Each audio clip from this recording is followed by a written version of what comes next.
वृंदावन से यदि नाव से जाएं तो मथुरा ऐसे जा सकते हैं घूमकर। महाराज मैं श्री धाम वृंदावन में यमुना तट पर पहुंचा, वहां आश्चर्य देखा। यमुना तट पर कौन सा आश्चर्य देखा? तत्राश्चर्यं मया दृष्ट्वा श्रूयतां तन्मुनीश्वरः एका तु तरुणी तत्र निषन्ना खिन्नमानसा। महाराज ये कौन सा आश्चर्य? आपने एक तरुणी को खिन्नमाना देख लिया, कोई आश्चर्य? और महाराज आश्चर्य ये देखा, उस तरुणी की गोद में वृद्धौ दौ पतिते पार्श्वे निस्वासं तावचेतनौ शुश्रूषन्ति प्रबोधन्ति रुदती च तयोपुराम्। वह तरुणी स्त्री खिन्नमना बैठी हुई थी, उसकी गोद में दो वृद्ध लेटे हुए थे और वह रो रही थी। उसके आसपास अनेक देवियां उसकी सेवा कर रही थी। यही आश्चर्य मैंने देखा और कुतूहलवश कुछ पास चला गया। महाराज वह परमात्मा को देख रही थी। हे परमात्मा कृपा कीजिए। उस स्त्री ने मुझे देखा और मैं वहां से चलने लगा। उस स्त्री ने कहा, भो भो साधो क्षणं तिष्ठ मच्चिन्तामपि नाशय दर्शनं तव लोकस्य सर्वथा गहरं परम्। युवती ने कहा, हे महात्मा क्षण भर के लिए ठहर जाइए, आपके आगमन से मुझे शांति की प्राप्ति हो रही है। संत दर्श निपात कटरई। नारद जी ने कहा, हे पुत्री तुम कौन हो, अपना परिचय दो। उन्होंने कहा, अहम भक्तिरिति ख्याता इमौ मे तनयौ मतौ ज्ञान वैराग्य नामानौ कालयोगेन जर्जरौ। महाराज मैं भक्ति हूँ, ये दोनों ज्ञान वैराग्य मेरे पुत्र हैं। काल से ये जर्जर हो गए हैं, वृद्ध हो गए हैं। ये गंगा आदि नदियां देवियां सब मेरी सेवा के लिए आई हैं। अच्छा देवी तो आप दुखी क्यों हैं? महाराज मैं उत्पन्न हुई द्रविड़ देश में, उत्पन्ना द्रविणे साहं वृद्धि कर्णाटके गता क्वचित् महाराष्ट्रे गुर्जरे जीर्णतां गता। महाराज मैं द्रविड़ देश में उत्पन्न हुई, कर्नाटक में पली बढ़ी, महाराष्ट्र में कुछ वृद्धि को प्राप्त हुई, किंतु गुजरात में जाकर वृद्ध हो गई, बुढ़िया हो गई। आप तरुणी हैं, बुढ़िया हो गई, यह हम मान नहीं सकते। कोई ऐसा नहीं कहता कि हम पहले तरुण थे अब वृद्ध हैं, ऐसा कहता है। लेकिन पहले पहले वृद्ध थे अब तरुण है, ऐसा कोई नहीं कहता। बोले देवी ये हम नहीं मान सकते। बोले महाराज ऐसा मेरे साथ हुआ। बोले मुझे कष्ट ये है कि मेरे दोनों पुत्र वृद्ध हैं, अचेत हैं, इन्हें जगाइए। किंतु वृंदावन धाम की प्राप्ति पर मुझे बड़ी शांति प्राप्त हुई है। वृंदावनम पुनः प्राप्य नवीनेव स्वरूपिणी जाता हम युवती सम्यक कृष्ण रूपा कुसंप्रतम। श्री वृंदावन की धाम की प्राप्ति करने पर जो मैं गुजरात में वृद्ध हो गई थी, यहाँ आकर तरुण हो गई। बोले वृंदावन की महिमा अपार है। बोले यहाँ आने से क्या वृद्ध भी तरुण हो जाता है? जी प्रमाण क्या है? बोले जब भगवान गुरुकुल से वृंदावन मथुरा में पधारे थे तो जो वृंदावन मथुरा के जो वृद्ध थे वह भी जवान हो गए। बोले व्यास जी कह रहे हैं दसम स्कंद में, तत्र प्रवयतो व्यासं युवानौति बलौजसा पिबन्तो क्षीरमुकुन्दस्य मुखाम्बुसुधाम्। भगवान के मुखारविंद का मकरंद पान करके वृद्ध भी जवान हो गए। बोले महाराज ये अमृत पान हुआ, बड़े उत्साही हो गए, बलवान हो गए। युवान होती बलौजसा, युवान के समान बलवान हो गए। बोले महाराज यहाँ का जानते हो वृंदावन का चूहा भी भाग्यवान है और दूसरे देश का राजा उतना भाग्यवान नहीं। वृंदावन को चूहरो आनगाम को भूप ताकि सखर न कर सके काट खाते। ये यहाँ के कपड़े लत्ते खाता है, वृंदावन वासियों को प्रसन्न करता है, लेकिन यह वृंदावन में चूहा उत्पन्न हुआ यही मरेगा और यहाँ की रज में मरेगा, इसकी मुक्ति हो जाएगी और उस राजा की मुक्ति नहीं होगी, इसलिए चूहा भाग्यवान है। जय हो वृंदावन धाम। बोलो वृंदावन धाम की जय, श्री अयोध्या धाम की जय। किंतु महाराज यदि मेरे पुत्र स्वस्थ नहीं हुए तो वृंदावनम परित्यज्य विदे विदेशम गम्यते मया, मैं वृंदावन को छोड़कर विदेश चले जाऊंगी। बोले देवी विदेश मत जाइए, आप यहीं रहिए, वृंदावन में भक्ति का निवास है।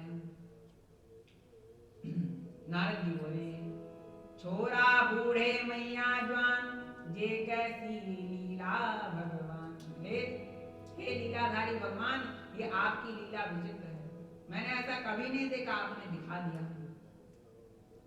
नारद जी ने कहा पुत्री शृणु वैताबाले युगोऽयं दारुणो कलि, तेन लुप्तः सदाचारो योग मार्गस्तपांति च। ये कलयुग के कारण ऐसा हो रहा है देवी। बोले कलयुग कौन है? बोले कम सुखम लिखति नाशयति कलि, जो सुख को नष्ट करे उसे कलि कहते हैं। कलयुग में कोई सुखी नहीं है। बोले सुखी कौन है? बोले रामदास बड़े सुखी हैं। कोई तन दुखी, कोई मन दुखी, कोई धन बिन रहत उदास, थोड़े थोड़े सब दुखी, किंतु सुखी राम के दास। जो रामदास हैं, जो भगवत शरणागत हैं, जिन्होंने गुरुदेव की शरणागति ग्रहण की है, जो नाम जापक हैं, वे सर्वदा सुखी रहते हैं। श्री राम नाम मधु चाशनी, सिय नाम तुताही मिलाय, अमृत गुल्ला खाय दैविक भौतिक मिट जाय। श्री राम नाम मधु चाशनी।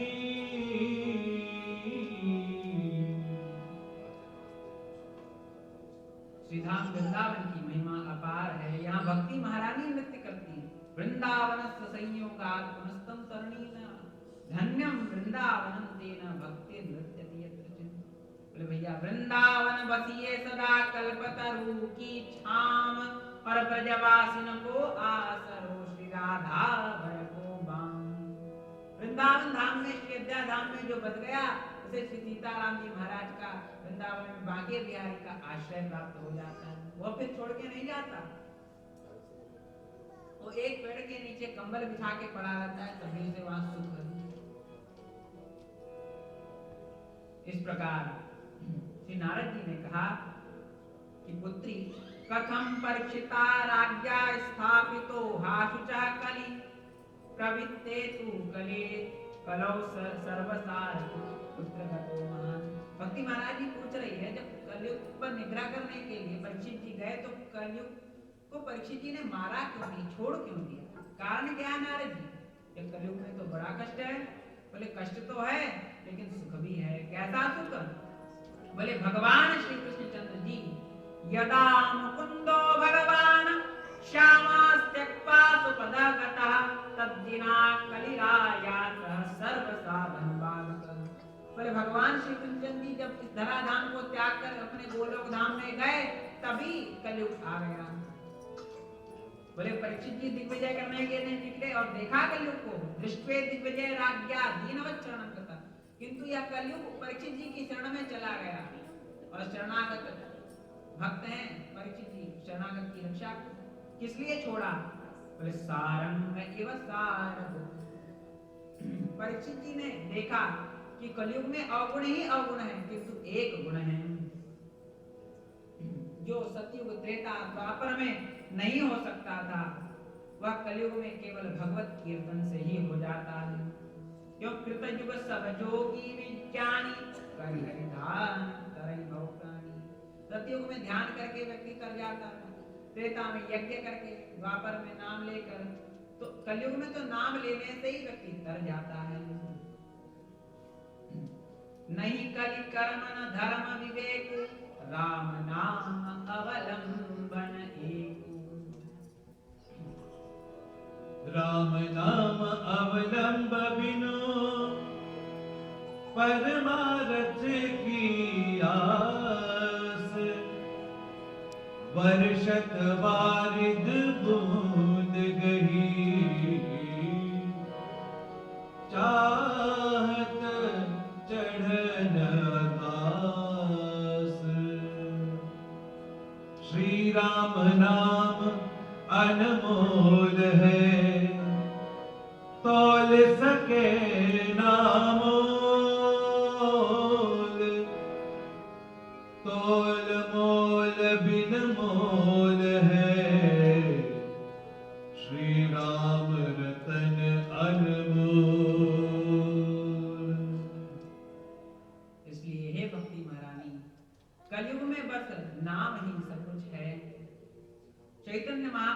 कहते हैं कि कीर्तन करो। तृणादपि सुनीचेन तरोरिव सहिष्णुनाम अमानिनाम मानदेन कीर्तनीय सदा हरि। बस भैया कीर्तन ही करते जाइए, हरि कीर्तन ही करते जाइए, सदा हरि भगवान का कीर्तन ही करने योग्य है। श्री कृष्ण गोविंद हरे मुरारे, हे नारायण